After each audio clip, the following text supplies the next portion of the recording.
I'm Kinley. And I'm Gretchen. Welcome back to episode 4 of Mental Hustler. This will also be our final episode of the year. In this episode, we will be talking about how there are positive and negative effects to socialization in the summer. We will also be talking about ways to connect with busy friends over the summer. The transition from school to summer can be really stressful. It is important to know that you aren't alone in these situations. Summer heat can not only mentally affect you, but it can also physically affect you. When it's hot, you sweat to keep your body cool, but sweating actually takes a lot of energy, which makes you feel tired or physically drained. According to the American Psychological Association, when heat increases, productivity decreases. Engaging in social activities can help with productivity. Building bonds with other people can make us feel more connected to them and to the things we do. Hanging out with friends can be an important cure to the summertime loneliness. Being with friends can make us happier and mentally healthier, but it can also be hard to make time with friends when you and others are doing activities during the summer. For instance, I know I have a lot of friends that go to camps or are camp counselors, so it's really hard to make plans with them when they have such a busy schedule. Yeah. Although that is a case, making plans with friends can also be way too easy that it is stressful.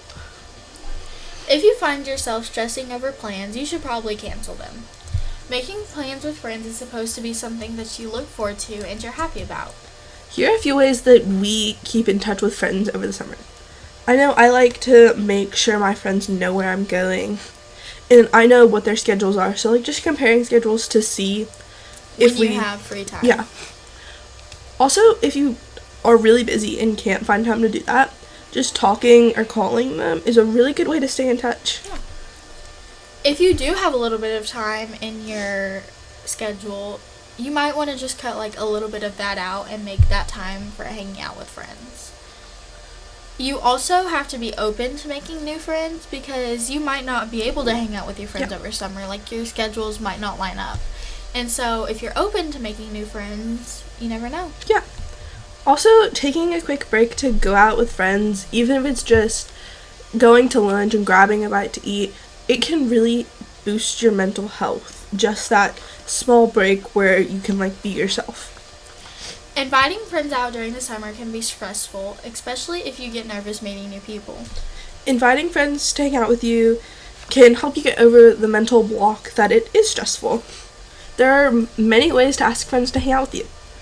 You can bring up meeting up in many different ways. That can help you overcome the fear. One way is to be straightforward, and I like this way because it is just very easy, in my opinion, to just ask a friend to hang out. Just be super straightforward. Yeah. If you don't feel comfortable with that, you can ease into the conversation talking about places you want to visit and how it would be a great place to hang out. Although it is good to hang out with friends during the summer, it is okay to want to be alone for a bit. While you're in school, you have to be very social with classmates and teachers, and if you're not big on socialization, it can be a lot. It is okay to want to be alone, but a good balance between being alone and talking to your friends so you don't feel lonely is important. Also, knowing when your body is too tired to continue socializing is very important. When you're emotionally tired, it can affect you physically and mentally. Being able to balance your emotional battery is a life skill that, in our opinion, everyone should know. Here are some of the tips that we use to know if our emotional battery is running low. If you feel detached from your friend group or the person that you're talking to, if you are having a hard time trying to focus, if you have a lot of headaches, you're feeling overall tired, and you just get irritated easier. All of these signs can show you that you're mentally and physically drained due to a low emotional battery. When you have a low emotional battery, there's many things that you can do to recharge it, but here are some of our favorites. You can go for a peaceful walk or play your favorite sport. You can declutter your room or parts of your house. You can meditate. Meditating can be many different things, even sitting and just listening to music. Talking to someone can also help. If you feel the need to talk to someone, talk to a friend or go to our school counselors. Positive resources can help you recharge your emotional battery. And finally, this is my favorite way to recharge my emotional battery, is taking a nap.